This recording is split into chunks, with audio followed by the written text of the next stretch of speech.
Hello everyone, welcome to the class of physics. I am Joe Lecturer Physics Nareshwar Singh Jambal and our today's topic is electric flux. Okay? तो electric flux को study करने से पहले हमें एक physical quantity जिसे हम area vector कहते हैं वो आना बहुत ही ज़्यादा ज़रूरी है। तो इलेक्ट्रिक फ्लक्स को स्टार्ट करने से पहले हम एरिया वेक्टर को जो है वो डिस्कस करेंगे।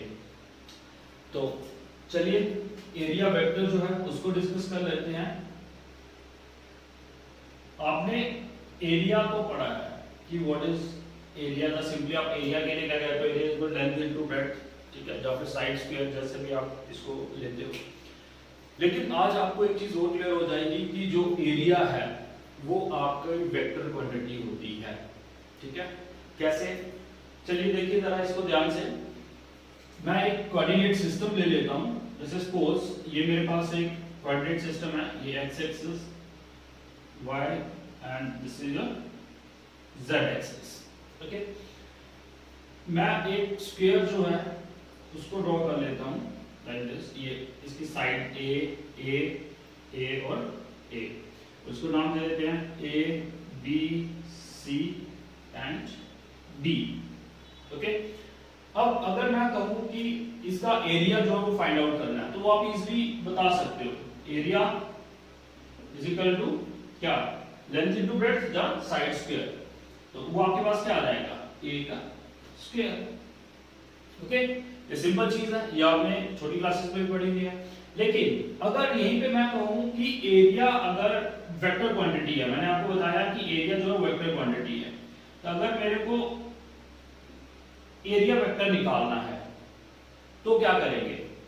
देखिए एक चीज याद रखना, एरिया वेक्टर जब भी हम निकालते हैं तो हम दो साइड का प्रोडक्ट लेते हैं, जैसे क्रॉस प्रोडक्ट। जैसे ये आ जाएगा एरिया वेक्टर के लिए हम लिखेंगे इसको A B vector cross B C vector. Okay, क्या लिखा मैंने, A B vector cross B C vector, this and this. Okay, तो अब ये क्रॉस प्रोडक्ट क्यों लिया। देखिए क्रॉस प्रोडक्ट आपको पता है कि जो क्रॉस प्रोडक्ट का रिजल्ट होता है वो भी हमारे पास क्या होता है, वेक्टर होता है, ठीक है। तो इसीलिए हमारे पास अगर AB की वैल्यू क्या है, A, BC की वैल्यू क्या है, A, और क्रॉस प्रोडक्ट में आपको याद है साइन थीटा लगता है, तो यहां पे मैं क्या लिखूंगा, साइन थीटा। बेटा अगर आपको याद होगा हमने 11th में क्रॉस प्रोडक्ट और डॉट प्रोडक्ट करा है, तो अगर हमारे पास डॉट प्रोडक्ट हो A डॉट B वेक्टर तो उसको हम कैसे लिखते हैं, A B cos थीटा, ठीक है। और अगर हमारे पास क्रॉस प्रोडक्ट हो तो उसमें हम क्या लिखते हैं, A B sin थीटा, ठीक है। तो वही चीज हमने यहां पे भी करी। क्रॉस प्रोडक्ट के लिए क्या लिखा, AB की वैल्यू स्मॉल a, BC की वैल्यू स्मॉल a, साथ में sin थीटा। ओके, अब A और A के बीच में एंगल कितना है, 90 डिग्री। ये एंगल कितना है, 90 डिग्री। तो यहां पे आपके पास क्या आ जाएगा, a स्क्वायर sin 90 डिग्री, और sin 90 कितना होता है 1, और ये आ गया a स्क्वायर। अब ये वैल्यू तो आ गई, ठीक है, a स्क्वायर मैग्नीट्यूड आ गया, लेकिन इसकी डायरेक्शन क्या होगी। अगर एरिया वेक्टर है तो उसकी डायरेक्शन भी होनी चाहिए, तो इसकी डायरेक्शन क्या होगी। अब 11th में मैं फिर से आ रहा हूं, 11th में क्रॉस प्रोडक्ट जब आप निकालते थे तो उसमें जो आपका रिजल्टेंट वेक्टर आता था उसकी डायरेक्शन क्या होती थी, perpendicular to the surface containing the two vectors. जैसे देखिए अगर आपको याद होगा तो क्रॉस प्रोडक्ट में आप r की वैल्यू निकालते थे, क्या होता था, a क्रॉस b वेक्टर, ऐसे लिखते थे। और r की जो डायरेक्शन है वो क्या होती थी, perpendicular to plane containing a vector and b vector. बेटा ये चीज होती है ना, AP जिस प्लेन के ऊपर होता था उसके परपेंडिकुलर जो है वो रिजल्टेंट वेक्टर की डायरेक्शन होती थी। तो अब यहां पे भी अगर आप देखोगे तो x, ये जो हमारे पास स्क्वायर है, ठीक है, जिसका हमने एरिया निकाला है, यहाँ पे ये x और x एक्सिस और y एक्सिस के अलाउ में, ठीक है, एक्स एक्सिस और वाई एक्सिस के अलॉन्ग है। तो इसके डायरेक्शन जो है ऑब्वियस है, ये अगर इस प्लेन के ऊपर है तो डायरेक्शन क्या होगी, परपेंडिकुलर लाइक दिस, या तो ऐसे होगी या फिर इनवर्ट अंदर की तरफ। क्लियर है ये चीज। तो ये इस तरीके से कौन सा है, z एक्सिस है बेटा, z एक्सिस हमेशा ऐसे होता है ना, इसलिए बट ड्रॉ उसको हम ऐसे कर देते हैं।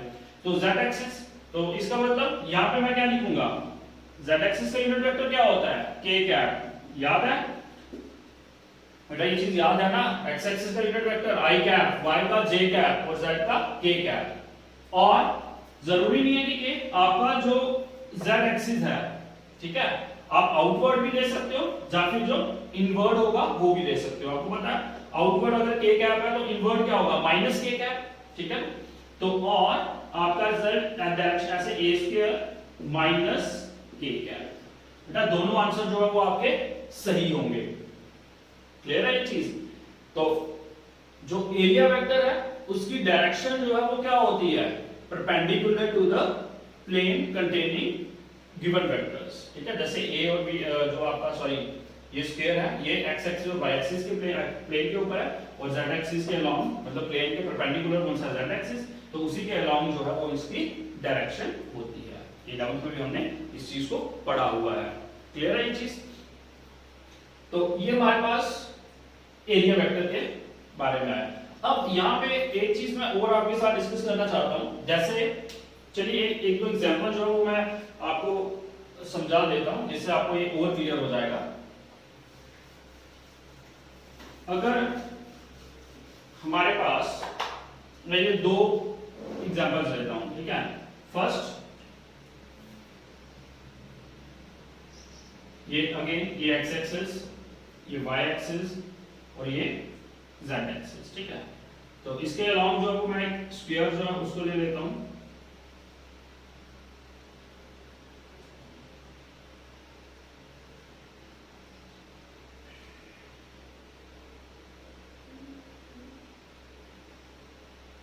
ठीक है। तो ये इसकी लेंथ है, ये इसकी क्या ले लेते हैं, ब्रेड्थ ले लेते हैं, ठीक है। और आपको क्या फाइंड आउट करना है, आपको एरिया वेक्टर जो है वो फाइंड आउट करना है।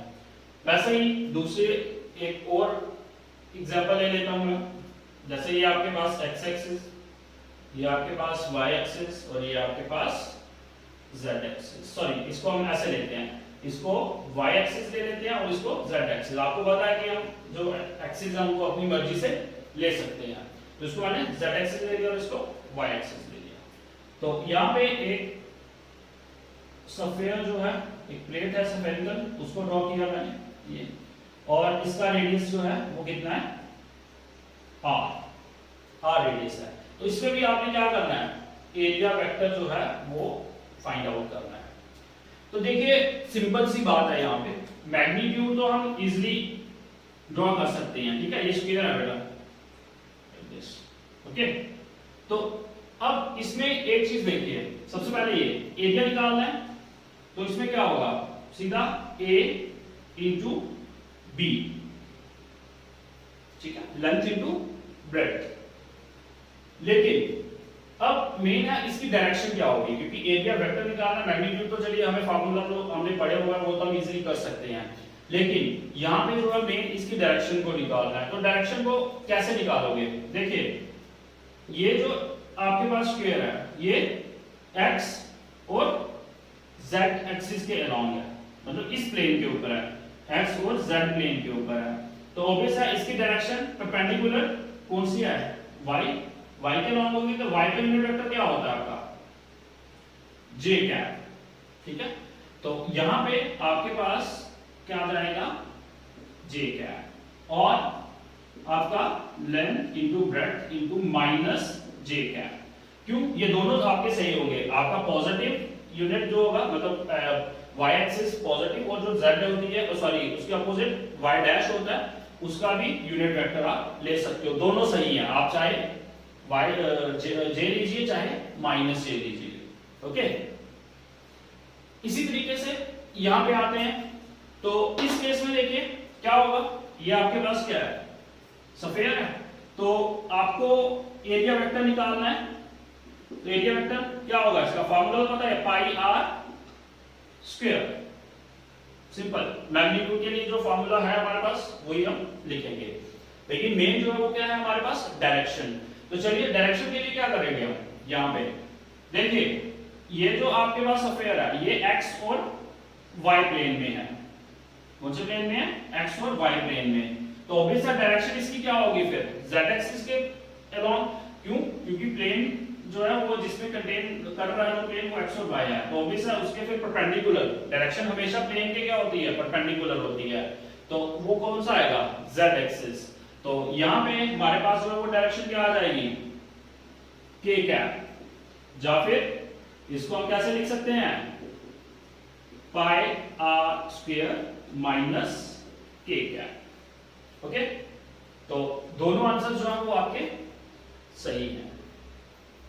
तो अभी तक जो हमने एरिया वेक्टर की बात करी है, ठीक है, वो हमने 2D के बारे में बात करी है, 2 डायमेंशनल के बारे में, ठीक है। जब अभी तक हमने जो एरिया वेक्टर पढ़ा है वो 2 डायमेंशनल, जो सरफेसेस हमने लिए हैं वो 2 डायमेंशनल है।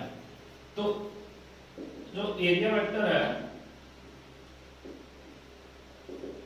सॉरी कौन सा लिया है हमने, 2D।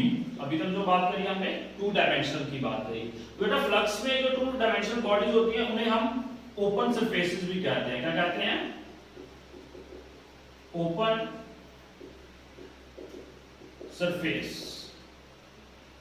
ओके, तो ओपन सरफेस के केस में हमने देखा क्या कि हमारे पास जो डायरेक्शन है वो हम दोनों साइड की अपोजिट वाली, जैसे देख रहे हो ना यहाँ पे, अगर जे कैप के अलोंग है तो माइनस जे के अलोंग भी हो सकती है, अगर के कैप के अलोंग है तो माइनस के कैप के, वैसे ही अगर आई कैप के अलोंग है तो माइनस आई कैप के अलोंग भी हो सकती है।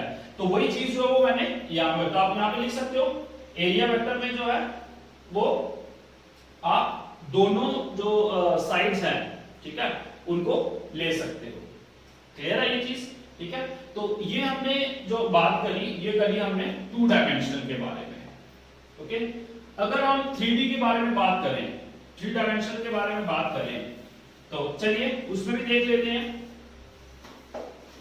अब हम 3 डायमेंशनल जो फिगर्स हैं उनको लेंगे, जैसे अब चलिए 3D के बारे में बात करेंगे। तो 3 डायमेंशनल सरफेस जो है वो उनको हम क्या कहते हैं, closed surface, close surface. Okay, तो जो 3D होते हैं वो आपके पास क्लोज सरफेस होते हैं। तो क्लोज सरफेस में जैसे मैं यही सेम एग्जांपल एक कोऑर्डिनेट सिस्टम ले लेते हैं, एक्स एक्सिस, ये आपका वाई एक्सिस है और ये आपका जेड एक्सिस है। एक क्यूब जो है उसको ड्रॉ कर लेते हैं।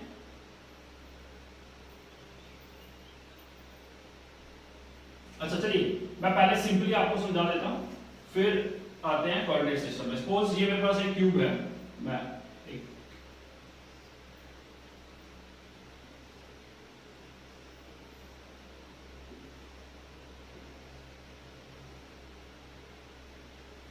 ठीक है। तो इस केस में सपोज अगर ये एरिया लेता हूं मैं, ठीक है, तो इसमें आपका एरिया वेक्टर जो है वो परपेंडिकुलर ऊपर की तरफ भी होगा और इनवर्ट भी होगा, आउटवर्ड भी होगा और इनवर्ट भी होगा। लेकिन एक चीज याद रखना बेटा, 3D में 3 डायमेंशन में हम सिर्फ और सिर्फ आउटवर्ड एरिया वेक्टर लेते हैं। दूसरे जो 2D के केस में हम दोनों लेते थे, ठीक है ना, लेकिन यहाँ पे सिर्फ और सिर्फ हम कौन सा लेते हैं, जो आउटवर्ड होता है, लाइक दिस। अगर ये सरफेस है, अगर ये वाला साइड वाला अगर मैं सरफेस लेता हूं इसका, ये वाला, ठीक है, तो इस केस में जो आउटवर्ड एरिया वेक्टर होगा वो लेंगे हम, ठीक है। अगर इसी तरीके से ये है तो इसमें भी हमारे पास 2 एरिया वेक्टर बनेंगे, एक डाउनवर्ड बनेगा और एक अंदर की तरफ बनेगा। तो जो आउटवर्ड होगा, ठीक है, उसे हम लेते हैं। सिमिलरली अगर ये साइड है आपके पास तो इस साइड में भी जो आउटवर्ड होगा वो लेंगे। तो क्लोज सरफेस में एक लॉ है कि हमें सिर्फ और सिर्फ जो आउटवर्ड नॉर्मल होता है उसी को लेना है, इनवर्ड को नहीं लेना है। ओके, ये चीज दिमाग में रखना क्योंकि ये चीजें जो है वो आपको आगे भी काम आएंगी। ओके, जैसे एक और एग्जांपल ले लेता हूं, जैसे हमारे पास कोई एक सिलेंडर है, ठीक है,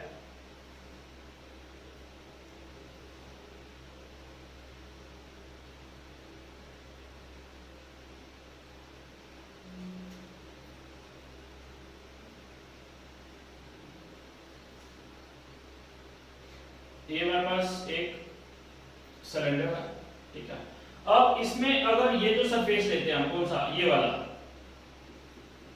ठीक है, तो इसमें जो एरिया वेक्टर है बेटा वो आउटवर्ड परपेंडिकुलर, ये सरफेस ऐसे होगा तो ये इसके परपेंडिकुलर ऐसे भी होगा, अंदर की तरफ भी होगा, तो हमने सिर्फ कौन सा लेना है, जो आउटवर्ड होगा, outward normal, like this. Okay, similarly अगर हमारे पास ये वाला सरफेस है तो यहां पे भी आपके पास क्या होगा, एक आउटवर्ड होगा और दूसरा इनवर्ड होगा, तो आपने कौन सा लेना, जो आउटवर्ड नॉर्मल होगा, ठीक है। सिमिलरली जो इसका ये पोर्शन है सर्कुलर लाइक दिस, तो इसके परपेंडिकुलर या तो आप ये वाला ले सकते हो या फिर इस तरफ, जो इनवर्ड होगा वो आपने नहीं लेना है। तो ये जो है ये 3D का केस है। ओके, इसी तरीके से 3D के साथ आप उसमें आप सफेयर का भी ले सकते हो। एक मैं सफेयर का भी यहाँ पे बता देता हूँ, जैसे इसको ये सफेयर है इस तरीके से, ठीक है। अगर मैं कहता हूँ कि यहाँ पे एरिया वेक्टर है तो एरिया वेक्टर क्या होगा, आप आउटवर्ड ए, ठीक है। आपको वैसे पता है कि अब जो हम नॉर्मल ड्रॉ करते हैं सर्कल के ऊपर, वो कहां से पास करता है, सर्कल के सेंटर से पास करता है, लेकिन हमने सिर्फ कौन सा लेना है, आउटवर्ड। सिमिलरली अगर इधर है तो आप क्या करोगे, इसको आउटवर्ड ए यहाँ पे, बट पास जो है वो कहां से करेगा, ये हमेशा सर्कल के सेंटर से ही पास करेगा। अगर कहीं और निकालना चाहते हो आप इधर निकाल सकते हो, अगर यहाँ पे आपने एरिया वेक्टर तो कौन सा लेना है, आउटवर्ड, ठीक है आपने। तो इस तरीके से जो है आपने 3 डायमेंशनल फिगर्स में सिर्फ और सिर्फ जो आउटवर्ड नॉर्मल होता है वही लेना है। तो मैं यहाँ पे लिख देता हूं, in 3D close surface only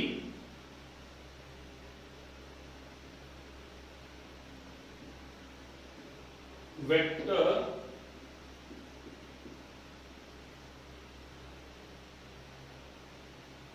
only vector normal, इसको मैं रब कर देता हूं,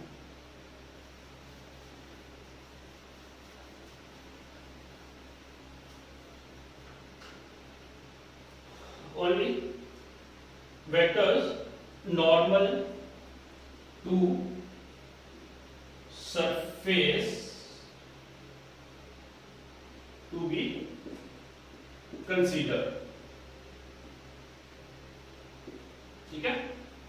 जो vector normal to the surface होगा, ठीक है, उसी को हम क्या करेंगे, आउटवर्ड, मैं तो लिखता हूं ओनली आउटवर्ड नॉर्मल, लिखिए वेक्टर को हटा दीजिए, इधर लिख देते हैं outward normal to surface to be consider, ठीक है। सिर्फ और सिर्फ आउटवर्ड जो नॉर्मल होते हैं उन्हीं को कंसीडर किया जाता है। Okay, so this is your all about the area vector.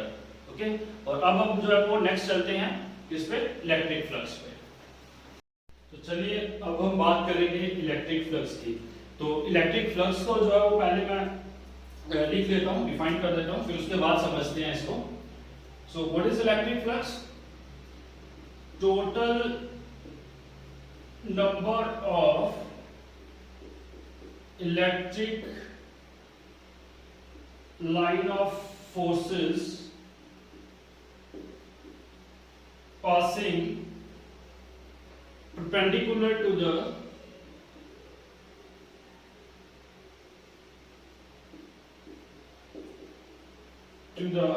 surface। तो कहने का क्या मतलब है कि total number of electric line of forces passing perpendicular to the surface, किसी भी सरफेस से जो इलेक्ट्रिक लाइन ऑफ फोर्सेस हैं, जो इलेक्ट्रिक लाइंस हैं जिनके बारे में हम पहले पढ़ चुके हैं, वो कितनी नंबर ऑफ इलेक्ट्रिक लाइन को पास करती हैं किसी भी सरफेस एरिया से, वो फ्लक्स कहलाता है। ओके, तो फॉर एग्जांपल अगर मैं यहां पे देखिए, अच्छा मैथमेटिकली मैं इसका बता देता हूं आपको। मैथमेटिकली सबसे पहले फ्लक्स को हम डिनोट करते हैं फाई से.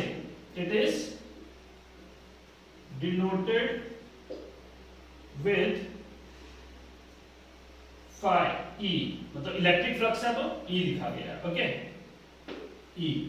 और mathematically flux is equal to E vector dot A vector. E is electric field and A is area vector. या फिर आप इसको phi E is equal to E A cos theta भी लिखते हैं, क्योंकि डॉट प्रोडक्ट है ना, तो डॉट प्रोडक्ट में हम क्या लिखते हैं, कॉस. ठीक है, मैथमेटिकली हम इस तरीके से जो है वो इलेक्ट्रिक फ्लक्स को लिखते हैं. लेकिन अब बात आती है कि एक्चुअल में इलेक्ट्रिक फ्लक्स है क्या, इसको जरा समझना ध्यान से. देखिए, सपोज मेरे पास कोई एक सरफेस एरिया है, ये एक सरफेस एरिया है. ठीक है,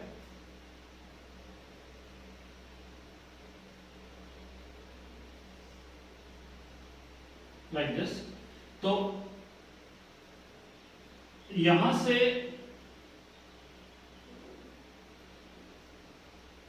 number of electric line of forces कितनी पास कर रही हैं. ठीक है, जैसे ये इलेक्ट्रिक फील्ड है या इलेक्ट्रिक फील्ड लाइंस है. ठीक है, तो इस सरफेस एरिया से जो है वो कितनी number of electric line of forces pass कर रही है, वो इसका क्या कहलाएगा, फ्लक्स कहलाएगा. जैसे अगर इसके अकॉर्डिंगली देखें तो फ्लक्स इज इक्वल टू कितना है, कितनी number of electric line of forces पास, 1 2 3. अगर इसके अकॉर्डिंगली देखें तो कितना आ जाएगा, 3. ठीक है, ये सिर्फ मैं अभी काउंट के लिए, ऐसे तो number of electric line of forces जो बहुत ज्यादा हो सकती हैं, जो इलेक्ट्रिक लाइन जो बहुत ज्यादा हो सकती हैं. तो सिमिलरली अगर ये आपको ये चीज और भी पता है कि इलेक्ट्रिक फील्ड जो है जहां पे स्ट्रांग होती है वहां पे इलेक्ट्रिक लाइन ऑफ फोर्सेस बहुत ज्यादा होती हैं. ओके, तो वैसे ही अगर हमारे पास फील्ड स्ट्रांग हो, अगर फील्ड हमारे पास क्या हो, स्ट्रांग हो, तो उस केस में आपके पास जो इलेक्ट्रिक लाइन ऑफ फोर्सेस हैं वो ज्यादा पास करेंगी, क्लोज होंगी, और वो क्या करेंगी,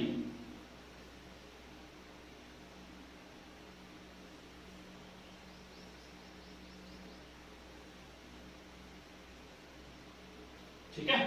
तो यहां पे आपको एक चीज क्लियर हो गई कि अब यहां पे अगर आप देखोगे तो इलेक्ट्रिक लाइन ऑफ फोर्सेस मतलब फ्लक्स की वैल्यू यहां पे क्या कितनी पास कर रही है, 1 2 3 4 5 6 पास कर रही है. ठीक है, तो जितनी number of electric line of forces pass करेगी परपेंडिकुलरली, ठीक है, किसी भी सरफेस के परपेंडिकुलरली. फॉर एग्जांपल अगर सपोज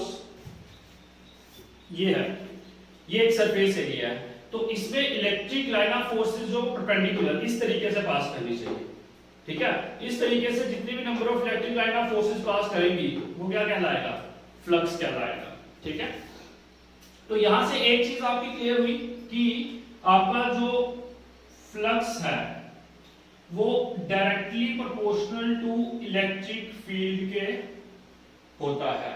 जितनी ज्यादा इलेक्ट्रिक फील्ड होगी, जितनी ज्यादा स्ट्रॉन्ग इलेक्ट्रिक फील्ड होगी बेटा, उतनी ही ज्यादा number of electric line of forces pass करेंगी और उतना ही ज्यादा फ्लक्स होगा.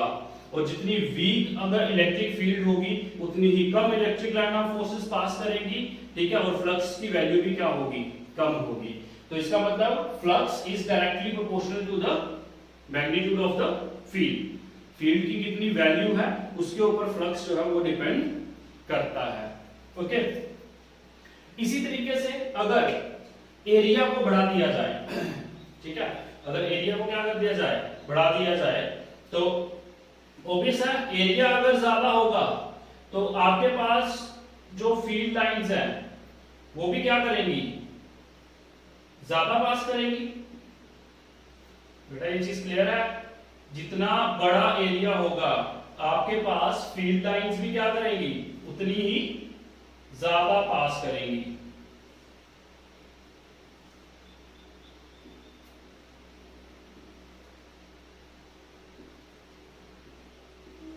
ठीक है, जैसे ये एरिया है हमारे पास, तो यहाँ पे आप देख रहे हो इलेक्ट्रिक फील्ड लाइंस जो है वो एरिया ज्यादा होने के कारण जो इलेक्ट्रिक फील्ड लाइंस हैं वो ज्यादा क्रॉस कर रही हैं, तो फ्लक्स की वैल्यू अगर इसके अकॉर्डिंगली देखें 1 2 3 4 5 6 7 8 9 10 तो मतलब 10 है, ठीक है, एग्जांपल के तौर पे हम ले रहे हैं। तो कहने का मतलब क्या हुआ, यहां से एक चीज और क्लियर हो गई कि अगर जितना ज्यादा सरफेस एरिया होगा, जितना बड़ा सरफेस एरिया होगा, उतनी ही ज्यादा जो है वो क्या होंगे, electric line of forces pass करेंगी, और जितनी इलेक्ट्रिक लाइन ऑफ फोर्सेस ज्यादा पास करेगी उतना ही ज्यादा क्या होगा, फ्लक्स होगा। तो यहां से एक चीज और हमारे पास निकल के आती है, वो क्या है कि flux is also directly proportional to the area, ठीक है, flux is also directly proportional to the area, ठीक है। तो अब अगर इनको कंबाइन करते हैं तो हमारे पास जो है वो फ्लक्स की क्या लिखेंगे, हम इसको फ्लक्स की वैल्यू को क्या लिखते हैं, phi is equal to E vector dot A vector, okay.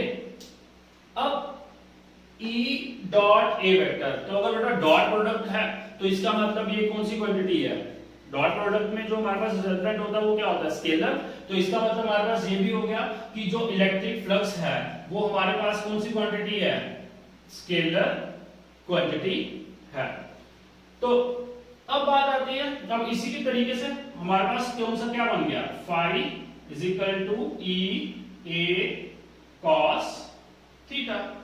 तो ये चीज क्लियर होगी कि हमारे पास इसका मैथमेटिकल फॉर्म जो है वो ये क्यों बनी, ठीक है, तो ये चीज जो है वो आ गई।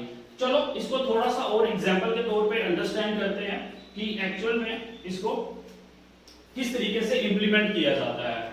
जैसे फॉर एग्जांपल इधर मैं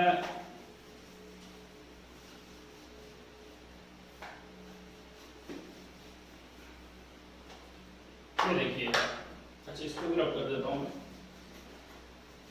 हमारे पास अब देखिए यहां पे अगर सपोज ये तो आ गया, ठीक है, हमारे पास इलेक्ट्रिक फ्लक्स जो है एक तो ई के ऊपर डिपेंड करता है, ठीक है, उसके बाद ए के ऊपर डिपेंड भी करता है। अब कॉस थीटा के ऊपर भी, मतलब थीटा के ऊपर भी क्या करेगा, डिपेंड करेगा। तो देखिए इसको करने का तरीका, जैसे सपोज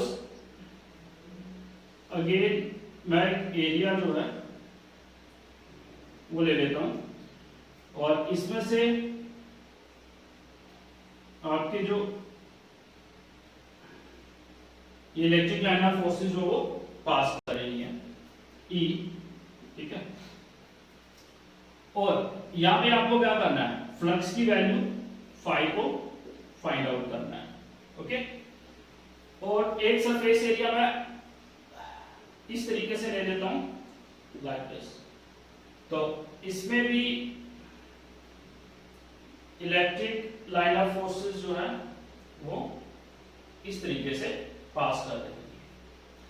अब ऑब्वियस हम क्या करेंगे, यहां पे अगर आप देखोगे तो फार्मूला क्या होता है, ई ए कॉस थीटा, ठीक है, and what is theta, theta is the angle between, ये याद रखना, angle between E and A vector, ठीक है, इलेक्ट्रिक फील्ड और एरिया वेक्टर के बीच का एंगल होता है। तो अगर आप देखोगे ये हमारे पास इलेक्ट्रिक फील्ड है, तो एरिया वेक्टर ऑब्वियस है, ये जो प्लेन है, प्लेन के हमेशा क्या होता है, परपेंडिकुलर होता है, वो भी क्या होगा इस तरीके से, जैसे ये सरफेस एरिया बेटा ऐसे करके रखा गया ऐसे, ओके, और इस तरीके से इलेक्ट्रिक लाइन ऑफ फोर्सेस जो है वो पास कर रही हैं। तो एरिया वेक्टर मैंने आपको बताया परपेंडिकुलर टू क्या होगा, सरफेस होता है, तो एरिया वेक्टर भी कैसे होगा, इस तरीके से। तो एरिया वेक्टर की डायरेक्शन भी यही होगी और फील्ड लाइंस की डायरेक्शन भी यही होगी।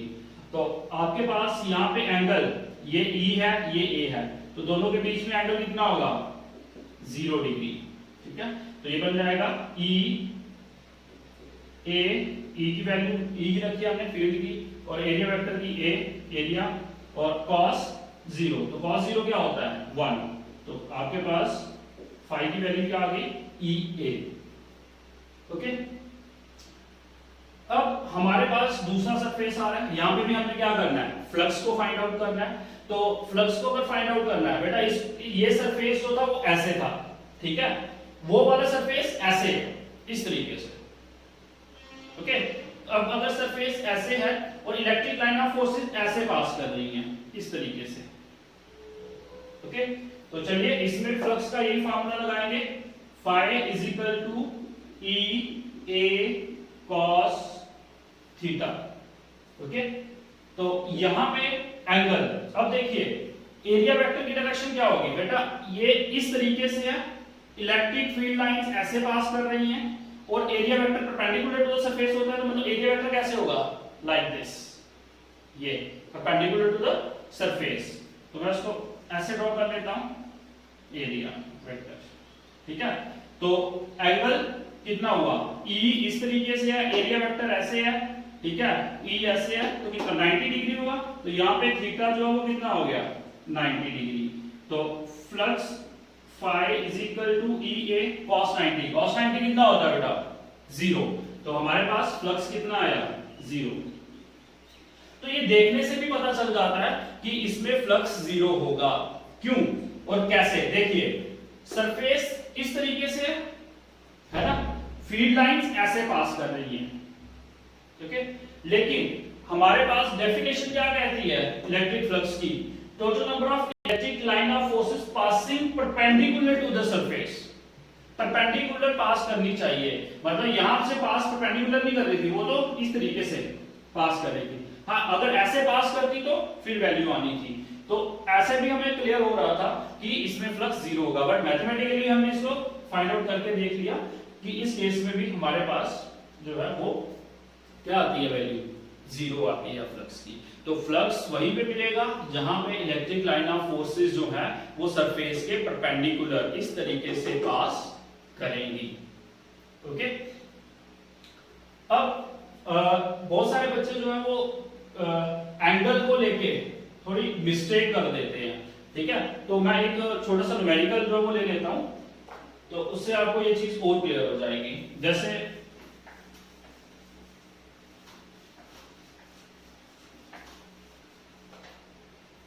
सपोज ये मेरे पास एक, चलिए क्यूब को ही ले लेते हैं, जहां पहले ये सफेद ऐसे लेते हैं, ये सफेद है, ठीक है। ये जो है ये आपका रेडियस r है, ओके, और this is the direction of electric field. Electric field की डायरेक्शन ये है, और इसके साथ जो इसका एंगल है वो कितना है, थीटा।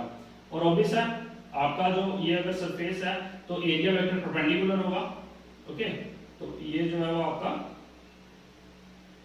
एरिया वेक्टर होगा, ठीक है।